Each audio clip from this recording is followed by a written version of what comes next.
Boa noite. Boa noite. Em conversa gravada antes da saída de Dilma, o ex-ministro Romero Jucá sugeriu o pacto pró-impeachment para limitar a Lava Jato. E Temer enfrenta a sua primeira crise política sob suspeita. O ministro Romero Jucá anuncia um pedido de licença e deixa o cargo. À tarde, Temer foi ao Congresso Nacional entregar nova meta fiscal para este ano e foi recebido com protesto de petistas. O juiz Sérgio Moro cobra iniciativas do governo no combate à corrupção, incluindo o apoio a leis mais duras. Nova fase da Lava Jato prende João Cláudio Genu, ex-tesoureiro do Partido Progressista, já condenado no mensalão petista. Empresário amigo do governador de Minas, Fernando Pimentel, do PT, revela que repassou a ele 10 milhões de reais em propinas.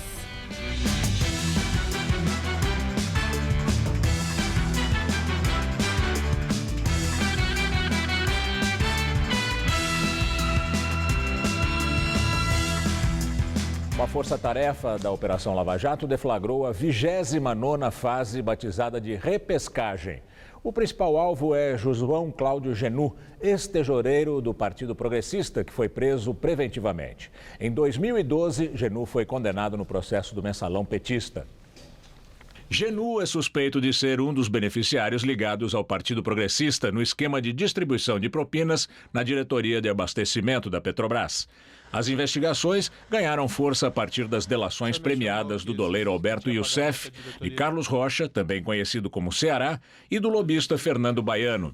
Os três apontaram Genu como responsável por receber valores em espécie e repassá-los ao ex-diretor de abastecimento da estatal, Paulo Roberto Costa. Segundo os delatores, Genu ficava com 5% da propina. Nós já temos aí mais de 2 milhões comprovado de pagamento de propina para ele. Ele que nunca foi parlamentar federal, mas sempre esteve assessorando um dos principais criadores desse esquema, como já falei, que foi o falecido deputado José Janene. Em julho do ano passado, mandados de busca e apreensão na casa dele foram cumpridos pela Lava Jato. Um dos membros da quadrilha que idealizou o mensalão, agora verdadeiramente repescado pela Lava Jato e estando com a investigação devidamente próxima de sua conclusão, com provas cabais de mais um esquema de desvio de verbas da Petrobras. Em épocas poucos distantes, durante o julgamento do mensalão, havia um extremo deboche da justiça criminal brasileira. Também foram expedidos 6 mandados de busca e apreensão e 2 de prisão temporária. Um contra o sócio de Genu em várias empresas, Lucas Amorim Alves. Outro contra o empresário Humberto do Amaral Carilho. Ele é suspeito de ter ajudado Genu a mandar parte da propina para contas no exterior. Os 3 alvos dessa fase estão sendo investigados pelos crimes de formação de quadrilha, corrupção ativa e passiva e lavagem de dinheiro. Em nota, o Partido Progressista afirmou que não admite a prática de atos ilícitos e disse confiar no trabalho da Justiça para que a verdade prevaleça. A defesa de Genu disse que, por enquanto, não vai se manifestar. São Paulo tem protestos de grupos ligados à moradia. Hoje de manhã, no centro, cerca de 400 manifestantes fizeram um ato em frente à prefeitura. Durante a madrugada, manifestantes do MTST, o Movimento dos Trabalhadores Sem Teto, fizeram um ato perto da casa do presidente interino Michel Temer e foram dispersados pela polícia. O dia foi de muito trabalho na rua Capepuxis, no Alto de Pinheiros, zona oeste de São Paulo, que fica próxima da casa do presidente interino Michel Temer, do PMDB. Depois de um protesto ontem à tarde, cerca de 150 manifestantes do MTST, Movimento dos Trabalhadores Sem Teto, decidiram acampar no local e foram retirados pela tropa de choque da Polícia Militar durante a madrugada. Pelo menos 7 imóveis sofreram pichações. Os manifestantes escreveram frases que pediam a saída do presidente interino Michel Temer, do PMDB. A fachada inteira dessa casa foi pichada. Isso aconteceu ontem, ainda durante a manifestação. Os moradores daqui dizem que a segurança não foi reforçada. Poderia ter havido uma segurança maior aqui também na rua para evitar esse tipo de problema? Eu acredito que sim, mas eu acho que a preocupação deles estava muito voltada para aquele lado. Talvez eles nem tivessem tido a dimensão de que isso iria acontecer. O direito do outro, ele pode vir fazer a manifestação, brigar, reclamar, só que e o nosso direito de cidadão, ele não é preservado, porque a gente não tem nem para que reclamar ou ressarcir. Quem é que vai ressarcir? Hoje, um segundo protesto por moradia foi feito em frente à Prefeitura de São Paulo por um grupo que não tem relação com o MTST. A Associação dos Trabalhadores Sem Terra de São Paulo pede que a Prefeitura autorize a construção de moradias para 5.000 famílias em regiões como Perus e Jaraguá. Segundo o movimento, as conversas com o prefeito Fernando Haddad, do PT, começaram em 2013. Casa não tem dinheiro para fazer. Ocupação você não deve fazer em área da prefeitura. Depois você compra a área, que não é a área de manancial, que não é a área de proteção. A prefeitura precisa de aprovar a área. Você compra uma terra para aprovar o loteamento. É uma aprovação que só a prefeitura faz. E aí eles criam todo tipo de burocracia. O protesto, que começou pouco depois das 6h30 da manhã, prejudicou o trânsito na região central. O viaduto do Chá só foi liberado às 11 horas. Em nota, a Prefeitura confirma que recebeu uma comissão do movimento, que a documentação sobre os terrenos está em análise e que só vai ser aprovada se forem cumpridas as exigências legais e de preservação ambiental. O ministro do Planejamento, Romero Jucá, afirma que vai se licenciar do cargo amanhã. Mais cedo, em entrevista coletiva, negou ter tentado parar as investigações da Operação Lava Jato e disse ainda que sua permanência no governo depende do presidente interino Michel Temer. Trechos de uma conversa dele, Jucá, com o ex-presidente da Transpetro, Sérgio Machado, divulgados pelo jornal Folha de São Paulo, sugerem um pacto para tentar barrar o trabalho da Polícia Federal. A conversa foi em março, um mês antes da votação do pedido de impeachment de Dilma Rousseff na Câmara dos Deputados. O jornal não diz a data exata nem como a conversa foi gravada. Os dois são investigados no Supremo Tribunal Federal dentro da Operação Lava Jato. Sérgio Machado deixou o comando da subsidiária de transporte e logística da Petrobras no começo do ano passado, quando surgiram acusações contra ele. No diálogo, Sérgio Machado diz a Jucá, então senador do PMDB, que o Procurador-Geral da República, Rodrigo Janot, queria pegar parlamentares do partido investigados no esquema de corrupção na Petrobras, inclusive ele. A gravação em áudio foi divulgada esta tarde, depois da coletiva de Jucá. Eu estou muito preocupado, porque eu acho que o Janot está tentando pegar vocês. O ex-presidente da Transpetro temia que as investigações contra ele fossem parar nas mãos do juiz Sérgio Moro, em Curitiba. Na conversa, ele fez uma ameaça velada e pediu que fosse montada uma estrutura para protegê-lo. Disse ainda que novas delações na Lava Jato não deixariam pedra sobre pedra. Sérgio Machado negocia uma delação premiada. Como é que está a sua situação? A situação não tem nada, não pegou nada. Mas é que ele já está com o Moro. Como não tem nada? E que não estou desligado.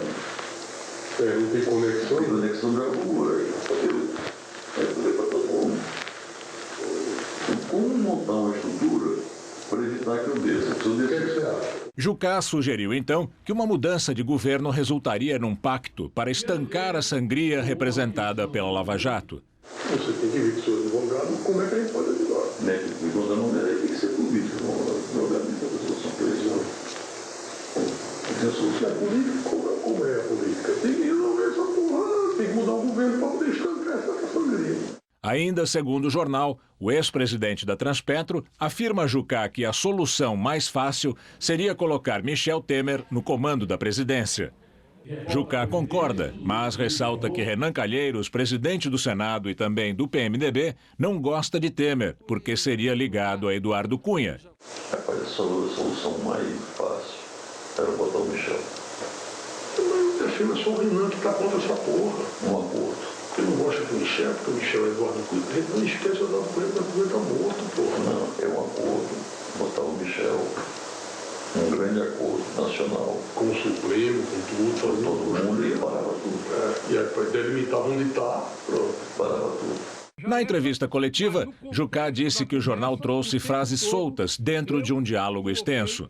Negou ter tentado barrar a Operação Lava Jato e alegou que falava sobre economia quando sugeriu estancar a sangria. Evitar a sangria é evitar o desemprego, o fechamento de empresas, a falta de credibilidade e o sofrimento da sociedade brasileira. Sangria não é a questão da Lava Jato, porque os responsáveis já estão sendo investigados. Não há o que fazer mais. Ninguém de sã consciência pode entender que há forma de barrar a investigação da Lava Jato. Num outro trecho, Jucá diz que teve conversas com ministros do Supremo Tribunal Federal, mas não menciona nomes. No entanto, ressalta que são poucos os ministros do STF aos quais não tem acesso. E cita Teori Zavascki, o relator da Lava Jato. Segundo Jucá, Teori seria um ministro fechado. Em outra parte, Jucá comenta que caiu a ficha dos líderes do PSDB sobre a Operação Lava Jato. Sérgio Machado responde que o primeiro a ser comido é o senador Aécio Neves, presidente do PSDB, e que todo mundo conhece o esquema de Aécio Neves. Ele conhece, rapaz. O Aécio não tem condição. Ele sabe disso, porra. Quem que não sabe? Ele não conhece o esquema do Aécio. Eu que participei da campanha do PSDB. Na entrevista, Jucá explicou o que tentou dizer sobre o senador Tucano. Porque fizemos um acordo no Senado para o Jader Barbalho ser presidente do Senado, para que o Aécio pudesse ser presidente da Câmara. E eu disse, eu me lembro disso. A gente realmente teve uma costura política grande, não foi fácil essa equação, mas nós conseguimos trabalhar assim. Eu era vice-líder no Senado do PSDB também. Essa foi o contexto, essa foi a conjuntura da conversa. A assessoria de Aécio Neves afirma que ele desconhece e estranha os termos da conversa e que foi eleito presidente da Câmara dos Deputados em 2001 numa disputa amplamente acompanhada pela imprensa. Segundo o jornal O Globo, o ex-presidente da Transpetro, Sérgio Machado, gravou também conversas com o presidente do Senado, Renan Calheiros, e ainda com o ex-presidente da República, José Sarney, os dois do PMDB. Direto de Brasília, Josias de Souza fala sobre a situação do ministro licenciado Romero Jucá. Ao nomear Romero Jucá para o Ministério do Planejamento, Michel Temer agarrou-se a uma bomba relógio. Estava entendido que Romero Jucá, investigado na Operação Lava Jato, na Operação Zelote, num caso de desvio de emendas de parlamentares, era um tic-tac prestes a explodir. Decorridos apenas 12 dias, Romero Jucá explodiu numa conversa gravada antes do afastamento de Dilma Rousseff, na qual sugere que a ascensão de Michel Temer levaria a um pacto capaz de estancar a sangria da Operação Lava Jato. A Folha de São Paulo divulgou essa conversa. São 3 os principais objetivos de Michel Temer na sua presidência interina: recuperar a credibilidade do governo, aprovar no Congresso um conjunto de reformas que devolvam a economia brasileira aos seus trilhos e promover uma certa asepsia do Estado. Na parte da asepsia, da limpeza, Temer e o seu PMDB tropeçaram. Cúmplice do PT nos desvios praticados na Petrobras e em outros cofres do Estado, o PMDB não é detergente, é parte da sujeira. Confrontado com a novidade das conversas de Jucá, Michel Temer foi intimado a tomar uma providência e ele decidiu oferecer a Romero Jucá a possibilidade de se licenciar de um cargo para o qual jamais deveria ter sido nomeado. E o ministro vai se licenciar. É um erro. O caso era de demissão sumária, não de pedido de licença. Podemos tirar 2 conclusões. A primeira é de que no PMDB quem ensaia os seus não endireita. E a segunda é que Michel Temer ensina que é errando que se aprende a errar. Boa noite. A repercussão das conversas entre Jucá e Machado foi imediata no Congresso. O PSOL entrou com uma representação na Procuradoria-Geral da República para pedir a prisão de Jucá. O partido alega que o ministro, agora licenciado, tentou atrapalhar as investigações da Operação Lava Jato. Na representação, o PSOL defende que a situação de Jucá é semelhante à do senador cassado Delcídio do Amaral, que acabou preso depois de flagrado obstruindo a Lava Jato. Vários senadores se manifestaram sobre a situação de Jucá. ou o presidente afasta o ministro, ou ele transfere para todo o governo a suspeição que sobre ele pesa. Passa a ser o governo suspeito tanto quanto é o ministro denunciado. O objetivo do impeachment, ele é muito bem definido. O processo de impeachment contra a presidenta foi uma operação abafa a Lava Jato. Eu quero que o senador Romero Jucá, ministro do Planejamento, tenha a explicação plausível e razoável para isso, senão ele próprio saberá que não pode permanecer para não contaminar o governo que tem 2 semanas e que tem pela frente uma missão extraordinariamente difícil. O senador Telmário Mota, do PDT, disse que o partido vai pedir ao Conselho de Ética do Senado a cassação do mandato de Jucá, que é senador. Senador Romero Jucá, numa conversa dessas semelhante à conversa do senador Delcídio, ex-senador Delcídio, mostra que o impeachment é necessário para obstruir a justiça. Mais do que isso, fazer um pacto com a justiça, como se os ministros do Supremo Tribunal, como ele fala que conhecia muitos, fossem fazer pacto com corruptos. Aos poucos, vai se revelando a hipocrisia continental do nosso país. As leis, as instituições, os controles só servem para os do outro lado, qualquer que seja o lado. Numa tentativa cômica de defesa, Jucá chegou a dizer que a Operação Lava Jato no PT é uma coisa, mas no governo Temer é outra. Dilma não pôde nomear Lula ministro porque o estaria protegendo. Temer nomeou 8 citados na Lava Jato, além dele próprio. Até hoje tem gente acampada na Avenida Paulista defendendo o impeachment. Mas a mesma polícia de Alckmin que os protege expulsou um acampamento no Alto de Pinheiros contra Temer. Que tal se a gente mudasse o slogan de Governo de Salvação Nacional para Governo do Salve-se Quem Puder? O clima está muito quente em Brasília. Em Brasília, aqui está frio. Aqui em São Paulo, a cidade pode ter amanhã o dia mais frio do ano, viu, Gambetta? Pois é. Neste momento, os termômetros aqui estão marcando apenas 14 graus e a temperatura, é claro, vai cair até a madrugada. Vamos ver a previsão com Mariana Armentano.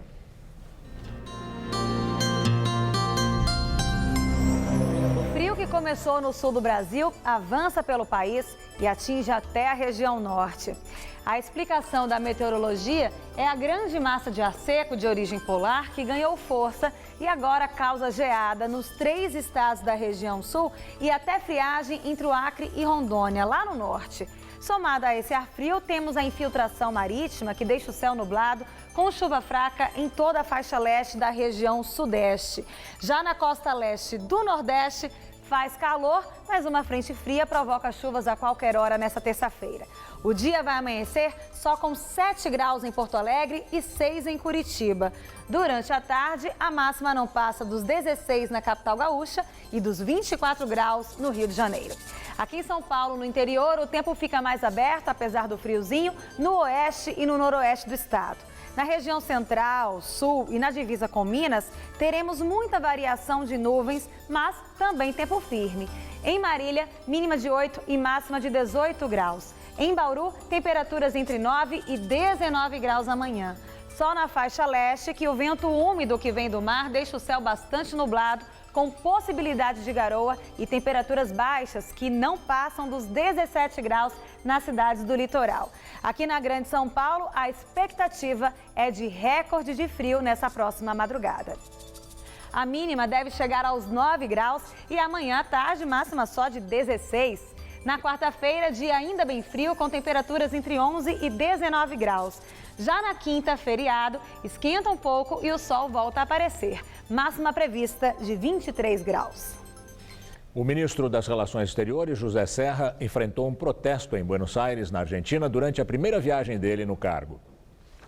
Um pequeno grupo de manifestantes com cerca de 150 militantes de esquerda fez um protesto contra a serra em frente ao Palácio San Martín, sede da diplomacia argentina. O ministro visitou sua colega argentina, Susana Malcorra, e entrou por uma porta lateral. Os manifestantes são contrários ao impeachment da presidente afastada Dilma Rousseff e opositores do presidente argentino Maurício Macri. Eles receberam o ministro com gritos de golpista e fora a serra.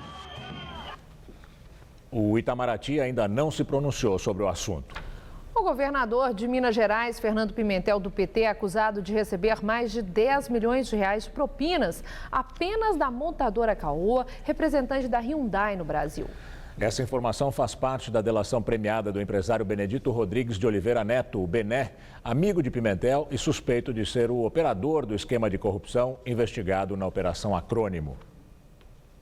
Segundo a reportagem, Bené confirmou o conteúdo da denúncia formulada pela subprocuradora-geral da República, Ela Vieco, contra ele próprio, Pimentel e executivos da Caoa.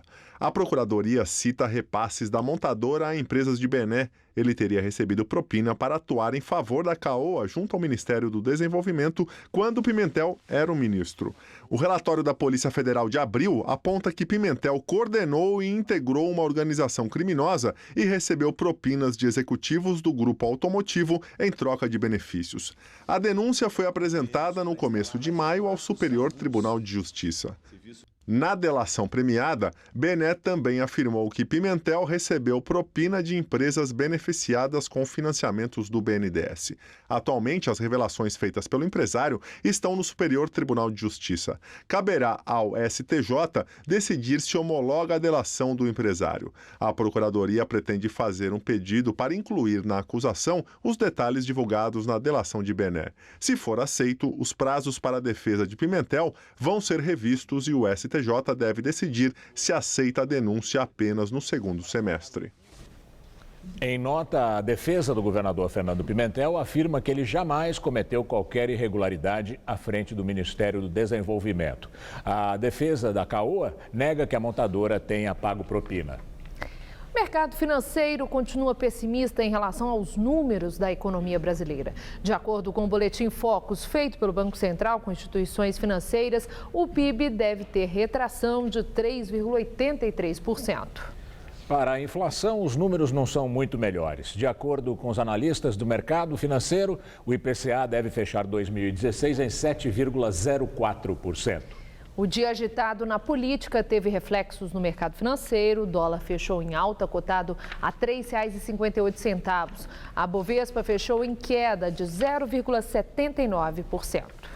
O presidente interino Michel Temer foi ao Congresso Nacional para entregar a proposta de revisão da meta fiscal prevista para este ano, com rombo de 170 bilhões de reais. Ele enfrentou um protesto de petistas. Temer chegou acompanhado dos ministros Gedel Vieira Lima, da Secretaria de Governo, e Eliseu Padilha, da Casa Civil. Eles foram recebidos aos gritos de golpistas e fora Temer por deputados do PT e alguns servidores. Temer entregou o projeto ao presidente do Congresso, senador Renan Calheiros. Também estavam presentes os ministros Romero Jucá, do Planejamento, e Henrique Meirelles, da Fazenda. Caso deputados e senadores não aprovem a nova projeção, o governo vai ter de cumprir a meta enviada pela presidente afastada, Dilma Rousseff, com previsão de superávit de 24 bilhões de reais, o que pode paralisar a máquina administrativa. Temer saiu do encontro sem falar com jornalistas. E agora vamos ao comentário de economia com Denise Campos de Toledo. O mercado não teve a lua de mel que se esperava com o governo Temer. Não houve condições para isso. Há muita confiança na equipe econômica, que tem toda a capacidade técnica para elaborar medidas eficazes para reverter o déficit fiscal, estimado em mais de 170 bilhões de reais, e estabelecer as condições para a retomada do crescimento, com maior estímulo aos investimentos e ao comércio exterior. Só que as medidas de ajuste estão demorando para sair, o que já gera muita ansiedade e especulação. E ainda tem as idas e vindas, adiamentos investimentos e a questão política. O mercado reagiu de forma muito negativa ao caso Romero Jucá. Melhor que ele esteja saindo, mas já produziu estrago. No mínimo, gera mais insegurança. Ele é ou era uma das lideranças do governo, do partido do governo e ministro do Planejamento, que junto com a Fazenda deve encaminhar a nova política econômica, as discussões com o Congresso. Desde o início, a formação do ministério não vinha agradando, por ter vários políticos investigados, além de Jucá, fora a escolha do novo líder do governo, o deputado André Moura, com processos em andamento na Justiça e proximidade demais com Eduardo Cunha. Mais que austeridade e competência na gestão da economia, o mercado e toda a sociedade esperam maior probidade administrativa do novo governo e firmeza nas decisões. Não dá para ficar cedendo a pressões, como fez com a recriação do Ministério da Cultura, com os desmentidos de declarações de vários ministros. Tudo isso dá ideia de fragilidade, de uma intenção de conciliar interesses, de agradar, que não condiz com a determinação necessária para a implementação de mudanças que possam estabelecer uma evolução melhor da economia. O rombo das contas públicas não vai ser revertido sem uma postura muito firme, porque vai contrariar interesses. O governo vai ter que mexer em benefícios, desonerações, programas sociais, despesas prioritárias, levar adiante reformas como a da Previdência e até vir com algum aumento da carga tributária, ainda que não seja de imediato. Mesmo com tudo isso, as contas podem continuar no vermelho por um bom tempo. O que dá é para sinalizar uma situação melhor, que gere confiança e ajude a destravar investimentos, inclusive com maior participação do capital externo. Tudo bem que o novo governo tem pouco mais de uma semana, ainda está se estabelecendo, mas já teve problema demais para um prazo tão curto. Para uma estreia que gerou tanta expectativa, não está indo bem. Boa noite. São Paulo volta a receber uma exposição do espanhol Pablo Picasso. Desta vez, as mais de 100 obras que compõem a exposição vêm do acervo privado do artista. Um homem de boné pintado aos 14 anos é quem recebe o visitante a vida de Pablo Picasso. A mostra exibe obras que viveram ao lado do pintor até sua morte. Juntas, elas contam detalhes de rotinas familiares, como Picasso ainda criança, indo à escola com a irmã, ou ainda mãe e irmã bordando. É rico, é claro que eu vou sair daqui e isso vai potencializar qualquer coisa que eu fizer, desde lavar a louça até dançar. Nas paredes, bustos de homem e de mulher, como estudos para conhecer mais intimamente as senhoritas de Avignon. Para logo em seguida, Picasso mergulhar em 3 fases do cubismo. O caderno original de 1915 teve as folhas transformadas pela modernidade. Em meio às transformações, provas de que um dos maiores pintores do mundo também sabia ser clássico, em meio a 3 bailarinas e um pequeno arlequim. A assinatura, tradicionalmente arredondada, foi aderindo fases e influências ao longo dos anos. Lembro de ter visto ela redonda. E aí, quando eu vi ela quadrada, me chamou muita atenção, assim, nossa, então realmente ele passou até a própria arte dele, cubista, na própria assinatura ele conseguiu colocar isso. Tipo, gênio, né? 12 anos. Esse é o período que São Paulo ficou sem receber uma exposição de Pablo Picasso.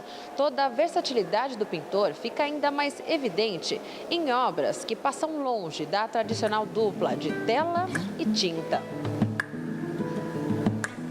Nas mãos habilidosas do espanhol, bronze e pedra formaram esculturas. Já o símbolo da sabedoria foi retratado em argila e cerâmica. Picasso se arriscava e ousava. Criou dezenas de fotogramas até então desconhecidos. Em parceria com André Villers, que tinha os seus filmes fotográficos, o Picasso fazia os recortes, né, as formas que ele queria recortar, e o Villers fazia o fotograma. Então era um trabalho em parceria. Engajado, político, Pablo Picasso retratou em diversas obras o horror durante as 2 guerras mundiais.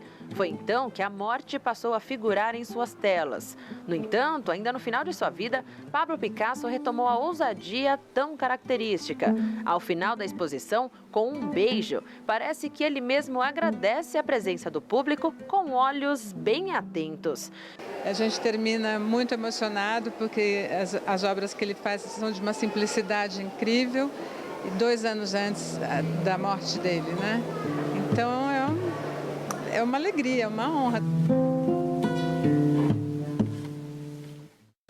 Essa exposição, Picasso Mão Erudita, Olho Selvagem, fica em cartaz até 14 de agosto no Instituto Tomiotaki, em Pinheiros. Os ingressos custam de R$ 12 e podem ser comprados no site do Instituto.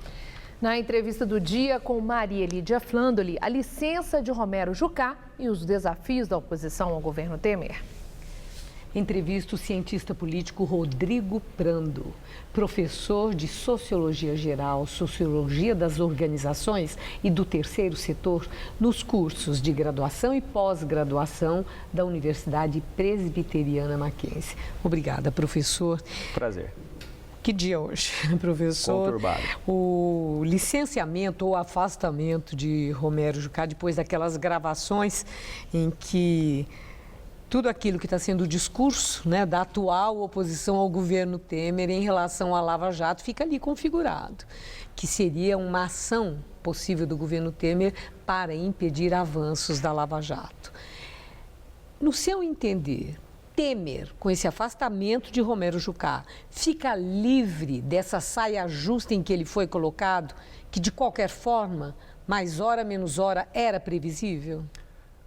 Maria Lídia, todo governo ele inicia, né, todo presidente ele inicia com os 100 primeiros dias aí em que existe uma expectativa positiva em que se define os rumos que se dará ao governo.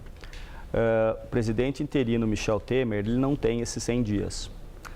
O afastamento da presidente Dilma até o julgamento final é de no máximo 180 dias. Quando ele trouxe para a equipe de governo dele vários nomes investigados, isso poderia acontecer, e hoje aconteceu. Sobretudo numa figura muito importante para a articulação política do governo Temer. O fato da situação ter sido resolvido rapidamente, com a licença que nós sabemos que é um afastamento que provavelmente ele não volta para essa função, é um sinal positivo.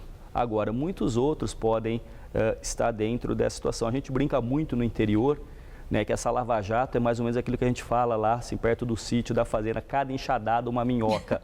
E cada dia que aparece essa Lava Jato, a coisa vem e vem numa situação que traz algo novo e não necessariamente bom para que governo for, como foi muito ruim para o governo Dilma e tem sido difícil agora para o governo Temer. Bom, você diz que Temer foi rápido, agiu rapidamente. O que deu para observar, né, foi que Temer ofereceu a Romero Jucá a saída honrosa, um afastamento em que ele volta para o Senado e teceu aí muitos elogios ao quanto ele foi importante na formulação da política econômica, etc. e tal. Romero Jucá continua, sim, aliado ao governo Temer depois desse flagrante tão constrangedor, tanto para ele, que tem uma história política, como para o presidente interino Michel Temer? Ou ele pode se tornar um hábil adversário e contrariar tudo que Temer precisa no Congresso? Não acredito. Eu acho que essa saída, como você bem colocou, honrosa, ela permite que ele continue provavelmente nos bastidores, como muitos outros continuam nos bastidores, tá? Mas eu não creio que ele vá se tornar um ferrenho adversário do Michel Temer, é porque houve muito esforço pessoal e político dele para que essa situação do impeachment se desenrolasse e este governo interino se dá. Bom, Fernando Henrique Cardoso disse que o PSDB pode deixar a base aliada se houver divergências em questões que sejam fundamentais para o interesse público. O que significa essa advertência de Fernando Henrique? Michel Temer está de aviso prévio? Eu não sei bem se é um aviso prévio, mas o Fernando Henrique, ele tem por hábito, falo com tranquilidade porque meu doutorado foi sobre o Fernando Henrique, ele tem uma visão de público, de elementos que vêm a público na publicidade das questões muito forte. Então, lembrando o Plano Real não houve confisco, não houve nada que aconteceu de maneira abrupta. Então, ele sempre foi alguém que dialogou. Ele está deixando claro, porque ele é uma voz ainda, ele é um sábio dentro do PSDB, que se efetivamente o empenho do PSDB, que tem presidenciáveis, não é? Existem figuras presidenciáveis, se esse esforço começar a ser sentido pela opinião pública como negativo na participação de um governo que não consegue avançar, ou seja, que não consegue fazer aquilo que se propôs, mesmo que interinamente, claro que essas palavras dele serão levadas em consideração. Então ele deixa já não um aviso prévio, mas claro, que um toque dizendo o seguinte: se as coisas não forem como imaginado, nós podemos retirar da base e também vir aí a ser independente. Não creio que uma oposição ao PMDB, porque se provavelmente o PSDB volte à presidência, ele precisa do PMDB, como todos precisaram desde o final da ditadura, né? E o PT? O PT está numa fase difícil de crítica, de autocrítica, em busca da reconstrução de uma imagem que foi duramente abalada. Ao mesmo tempo, o PT está trabalhando, o próprio ex-presidente Lula, para convencer senadores a votarem contra o impeachment de Dilma e trazê-la de volta à presidência da República. É bom para o PT essa atuação para reverter o impeachment quando, na própria cúpula, reunião de cúpula do PT, eles concluíram que a responsável pelo descalabro da economia, pela situação em que está o país, foi o governo Dilma Rousseff e foi a presidente Dilma. Agora o PT luta para trazer Dilma de volta e enfiar a goela abaixo dos brasileiros. É bom para o PT fazer isso? A primeira questão a se pensar é que o PT foi um partido muito hábil na construção de narrativas, né? Como se tem chamado ultimamente. Então, uma primeira narrativa do governo Lula foi a chamada herança maldita, que tão noticiado foi, dizendo que tudo que negou Fernando Henrique era maldito. Herança de quem já morreu, simbolicamente eliminar o adversário político. Depois teve a narrativa que construiu Dilma Rousseff como uma gerente eficiente na primeira eleição. Depois houve a narrativa bastante favorável do nós contra eles na eleição também de 2014, uma eleição acirrada. E esta última narrativa do PT, de que o processo de impeachment é um golpe, essa narrativa ela não colou. A sociedade brasileira não aceitou. Então o PT hoje precisa politicamente reposicionar não só a sua imagem, mas também novas formas de se comunicar. Mas o PT tem tido uma certa dificuldade de, até no momento de fazer autocrítica, assumir uma postura de que às vezes nós erramos. No fundo, Dilma, quando se apresenta, ela é incapaz de falar dos 4 anos de governo dela e até agora desses 2. Ela sempre fala dos anos dela somado aos anos do governo Lula. Quer dizer, governo do PT. Do PT, nunca o governo Dilma, porque de uma certa maneira o governo Fernando Henrique deixa uma marca, o controle da inflação e a estabilidade econômica. O governo Lula diminui a pobreza, a miséria, incrementa a classe média, deixa uma marca. Qual a marca do governo Dilma no primeiro mandato ou no segundo? Não existe. Então o PT hoje tem que... No segundo existe, né? Não sair do governo. A única marca do governo Dilma no segundo mandato foi tentar não sair do governo. Não existe. Assim, vamos lá. Qual que é a marca da presidente Dilma na presidência da República? Ela deu continuidade no primeiro mandato aos programas sociais do governo Lula. No segundo mandato, um discurso muito forte, colocando na oposição, na figura de Aécio, de Marina, os males do mundo e a benevolência, a salvação vindo dela. Tão logo assume o que acontece, ela é obrigada a tomar medidas que tinha dito que os outros fariam. Então ela não conseguiu imprimir uma marca própria. Então hoje, quando o PT faz uma autocrítica, eu esperaria que essa autocrítica fosse efetivamente e sincera para tentar reconstruir, porque o PT é um partido importante, ele tem história, ele é importante para a democracia. E o partido, como disse o meu professor aqui, Marco Aurélio Nogueira, são entidades dinâmicas e vivas. Então é óbvio que o Lula é uma liderança, ele tem carisma, tem capacidade de comunicação, mas hoje essa liderança e essa capacidade de comunicação está muito combalida. O carisma permanece, mas hoje a imagem do Lula e do PT não é tão boa quanto era há alguns anos. Então hoje ele tem que recuperar. O impeachment que afastou Dilma do governo, de alguma forma, isso é bom para o PT? Ir para a oposição, que é algo que o PT faz com muita habilidade, o trabalho de oposição em ano eleitoral, e já um trabalho inicial para 2018. Para o PT, o impeachment trouxe um alívio? Eu diria para você que sim e não. Sim, porque o PT sabe muito fazer a oposição, né? O PT sempre soube ser uma oposição. Lembramos do tempo do Fernando Henrique, aquela oposição aguerrida que foi o Partido dos Trabalhadores. E não, porque doravante sempre estará marcado no Partido dos Trabalhadores, um partido que teve uma presidente também afastada. Estigmatiza. Estigmatiza, marca. E esta não é uma marca positiva, né? O PT ele foi muito bom para pedir impeachment. e pediu de vários presidentes. Agora que sofreu, tem que reconstruir a imagem. Né? A última questão Pois não. é uma onda que tem aí, eu até peço ao senhor rapidamente, que é a criação de novos partidos.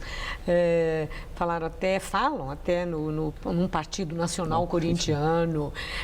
No Rio de Janeiro, um partido Frente Favela Brasil, que seria de representação dos negros brasileiros e das pessoas que moram em favelas.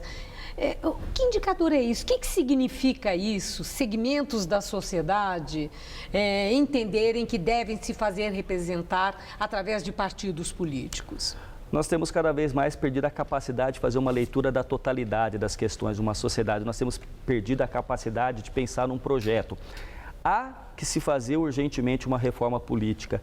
Uma quantidade enorme de partidos que, às vezes, até os especialistas têm dificuldade em declinar, são quase 40 partidos. Não dá, né? Não é?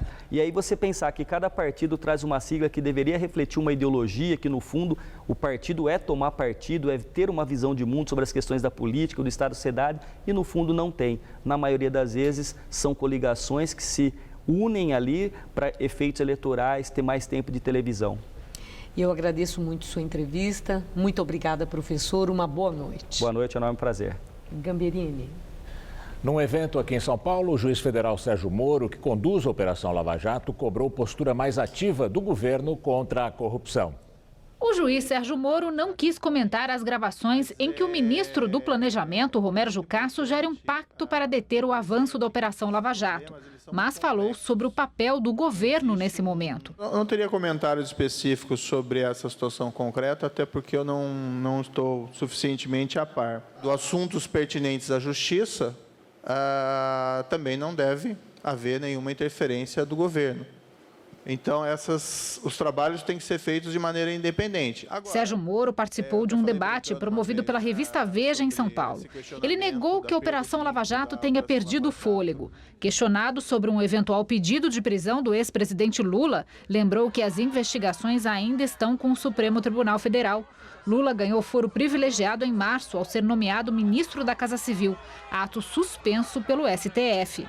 Se esse processo de fato voltar, isso não tenho nem como certo que ele volte à minha jurisdição, ele vai ser tratado na forma da lei e com base em fatos e provas e sem qualquer influência indevida de um eventual sentimento de expectativa nesse sentido. O ministro do STF, Luiz Roberto Barroso, comentou trechos do diálogo em que Romero Jucá diz ter influência sobre parte dos ministros do Supremo. Que é impensável nos dias de hoje supor que alguém tenha individualmente a capacidade de paralisar as instituições ou pensar que qualquer pessoa tenha acesso a um ministro de Supremo para parar determinado jogo. Barroso defendeu o fim do foro privilegiado e disse que o STF está sobrecarregado com 369 inquéritos e 102 ações penais envolvendo parlamentares. Também discursou no evento o ministro da Fazenda, Henrique Meirelles. Ele ressaltou que as medidas econômicas em estudo serão dos campos administrativo e legislativo e que a recuperação da economia começa com um controle rigoroso das contas públicas. Em nota divulgada agora há pouco, o presidente interino Michel Temer elogiou Romero Jucá e ressaltou que ele ficará afastado do cargo até que seja esclarecido o conteúdo de gravação.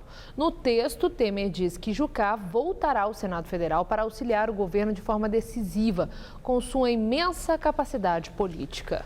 Temer disse ainda que o ministro fez um trabalho competente e dedicado. A licença de Jucá foi acertada depois de um encontro entre os dois no Palácio do Jaburu. Neste período, o secretário executivo Diogo Oliveira vai ficar no comando do Ministério do Planejamento. Metroviários fazem neste momento a assembleia que vai decidir se será decretada a paralisação da categoria nesta terça-feira. A repórter Carla Rodeiro acompanha e tem as informações. Carla. Olha, os metroviários estão reunidos em assembleia já faz cerca de meia hora para decidir se aprovam ou não a greve planejada para amanhã, greve de 24 horas. Mais cedo houve uma audiência de conciliação no Tribunal Regional do Trabalho, na qual o metrô apresentou a proposta de reajuste de 7,5%. Os metroviários querem 17%. Houve ainda uma proposta alternativa de 10% feita pelo Ministério Público, que é a reposição da inflação do período. De qualquer forma, se os metroviários decidirem pela greve, o sindicato será obrigado a manter 80% do efetivo nos horários de pico e 60% nos outros horários, sob pena de multa de R$100 mil por dia. Agora, pelos discursos aqui da diretoria, as propostas encaminhadas até agora são pela suspensão da greve de amanhã até que esteja esgotada a negociação. Então, esse é o encaminhamento da diretoria do sindicato para que a greve planejada para amanhã seja suspensa até que as negociações sejam encerradas. Bem, os ferroviários também estão em assembleia neste momento. A CPTM voltou a oferecer a reposição da inflação, cerca de 10%, essa reposição em 2 vezes, e a indicação da diretoria do sindicato dos ferroviários, dos 3 sindicatos, é para que a categoria aceite essa proposta e suspenda a greve prevista para amanhã. É com vocês. Você vai ver a seguir. Na Turquia, autoridades e ONGs do mundo todo discutem saídas para as crises humanitárias. E série de ataques do Estado Islâmico na Síria. Atentados à bomba mataram mais de 150 pessoas. Qual Casper você é? Eu sou jornalismo. Eu sou relações públicas.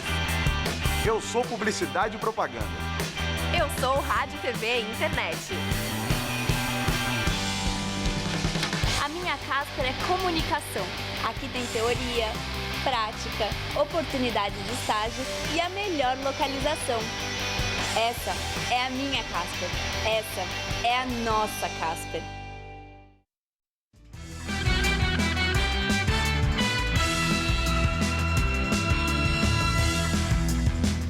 E agora as notícias do esporte com Rodolfo Gamberini e Anita Pasques.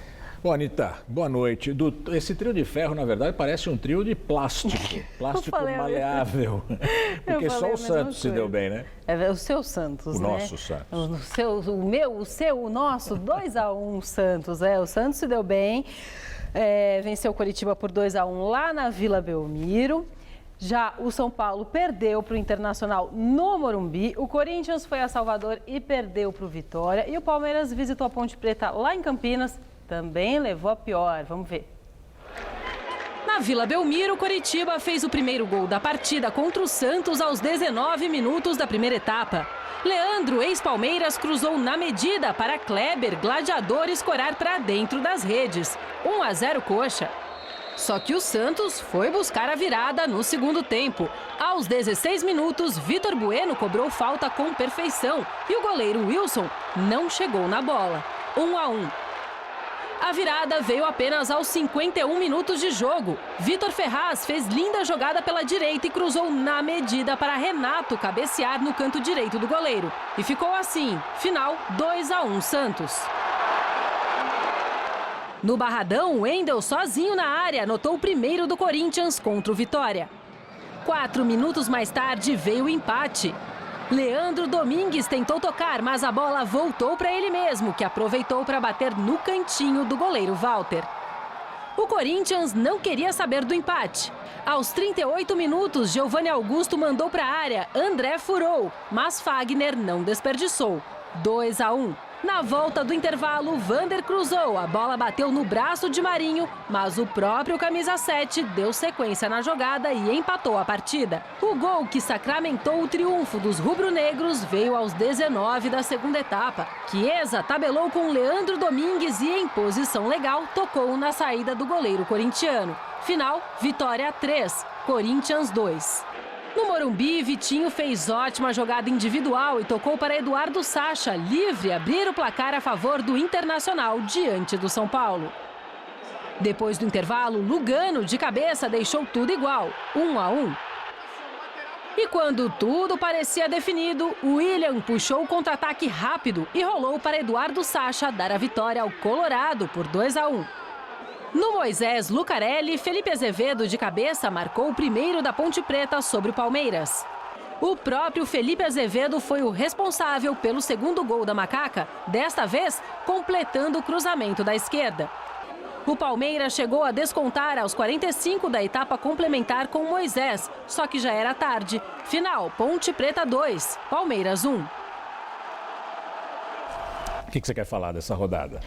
Do Palmeiras, hoje o Fabrício foi apresentado. O Fabrício, que já foi do Internacional, já foi do Cruzeiro, tem aí um estilo esquentadinho de ser, acabou saindo do Internacional por conta disso. A torcida briguento? É bem briguento. Numa ocasião, a torcida começou a xingar ele tirou a camisa do Internacional, buf, jogou no chão e pisou. Então, ele ainda é do Inter, mas está emprestado até 2017 por causa disso. Então, ele foi apresentado hoje no Palmeiras. Corinthians e São Paulo apresentaram hoje jogadores que eram do Audax. Audax, time que fez muito sucesso no Campeonato Paulista. Então, o Camacho hoje foi apresentado no Corinthians, contrato de 3 anos, hein? E no São Paulo, o Ítalo, que também vai ficar com um contrato até o fim do ano, aí a princípio como um teste. É isso. Então, reforços chegando aos pouquinhos. Campeonato Brasileiro está só na segunda rodada, esse meio de semana tem mais jogos por aí. Eu vou estar por aqui para contar para vocês. E a gente tem a Copa América, que está chegando agora em junho também, né? É isso. Copa América, a seleção brasileira vai treinar em Los Angeles, nos Estados Unidos, ao longo de toda essa semana para o jogo amistoso desse domingo contra o Panamá em Denver. Fabinho, Gil, Hulk, Ederson, Felipe Coutinho, Jonas e o William já treinaram, como vocês estão vendo aí. O restante da equipe chega hoje até o fim do dia no hotel. O Brasil estreia na Copa América Centenário dia 4 de junho contra o Equador em Los Angeles, sem Neymar, que não foi liberado pelo Barcelona. O Neymar Gamberini vai jogar só Olimpíadas. Só Olimpíadas? Só Olimpíadas. Não querem correr o risco de gastar o corpinho do rapaz. Fazem muito bem. É isso, amanhã eu volto. Obrigado, Anitta. Tchau, até amanhã. Estela. Atentados à bomba do Estado Islâmico na Síria matam mais de 150 pessoas.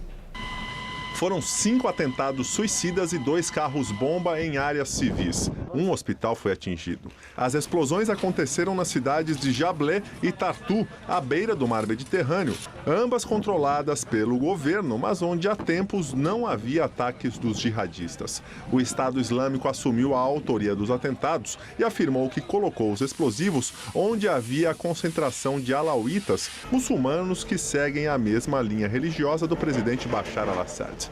As explosões também estão sendo consideradas um recado à Rússia, país que apoia o ditador sírio e mantém nessas regiões uma base militar e um centro de operações marítimas. Autoridades e ONGs do mundo todo discutem em Istambul medidas contra as crises humanitárias. A mediação dos debates é feita por integrantes da ONU. A jornalista e professora da Faculdade Casper Libero, Silene Victor, está na Turquia acompanhando a primeira cúpula mundial humanitária. A frequência e intensidade dos conflitos, das guerras e da violência, somadas aos impactos dos desastres naturais, das mudanças climáticas e da injustiça, construíram a maior crise humanitária desde a Segunda Guerra Mundial, problemas que precisam ser enfrentados por todos. Com este cenário, foi aberta a primeira cúpula mundial humanitária em Istambul, na Turquia. Serão 2 dias de debates com a participação de alguns refugiados, cantores e atores de Hollywood. Most of them children, women and the elderly.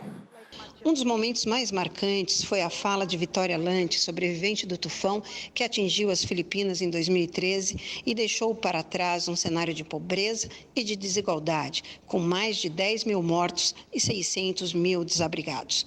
Durante as boas-vindas aos mais de 60 chefes de Estado e cerca de 6 mil participantes, o secretário-geral da ONU, Ban Ki-moon, lembrou a todos que a necessidade de realizar este evento começou há 4 anos, quando percebeu que a crise humanitária crescia tão rapidamente quanto a falta de vontade política para combatê-la. A imprensa de todo o mundo foi recebida no domingo por integrantes da ONU.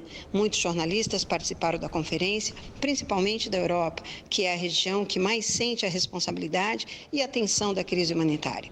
Steve O'Brien, subsecretário das Nações Unidas para Assuntos Humanitários, comentou sobre a declaração conjunta do Brasil e da Suécia, co-presidentes do Diálogo de Parceria Humanitária em Nova York, texto no qual os dois países reconhecem a importância desta cúpula mundial humanitária. Segundo O'Brien, o motivo é de muito orgulho. A delegação do Brasil participa com 4 integrantes. Eles esperam que todos possam ser ouvidos igualmente. O Brasil se entende como um parceiro humanitário, né, e tem advogado por uma reforma do sistema humanitário que melhor reflita, né, essa participação, que enquanto parceiros o sistema de financiamento precisa ser mais adequado, ser mais democrático, mais transparente, mas que todos os atores possam ser igualmente ouvidos. Ecologista de centro-esquerda, Alexander Van der Bellen, derrota o candidato da extrema-direita e é eleito presidente da Áustria. Num segundo turno disputado voto a voto, Alexander Van der Bellen derrotou Norbert Hofer, que tinha vencido o primeiro turno em abril. O resultado só foi anunciado depois da recontagem de 900 mil votos recebidos pelo correio. A eleição deixou a Europa apreensiva, porque se Hofer ganhasse, seria o primeiro chefe de Estado da União Europeia representante de um partido de extrema-direita. E a vitória de Van der Bellen leva um ecologista, também pela primeira vez, à presidência da Áustria. O novo presidente vai assumir o cargo no dia 8 de julho, para um mandato de 6 anos. O Jornal da Gazeta termina aqui com uma última informação. Não haverá greve do metrô amanhã. Os metroviários que pedem aumento salarial continuam em negociação com a empresa. A edição de hoje pode ser vista no site do Jornal da Gazeta. Mais notícias em nossa edição das 10. Uma boa noite para você. Voltamos amanhã às 7 em ponto. Boa noite e até lá.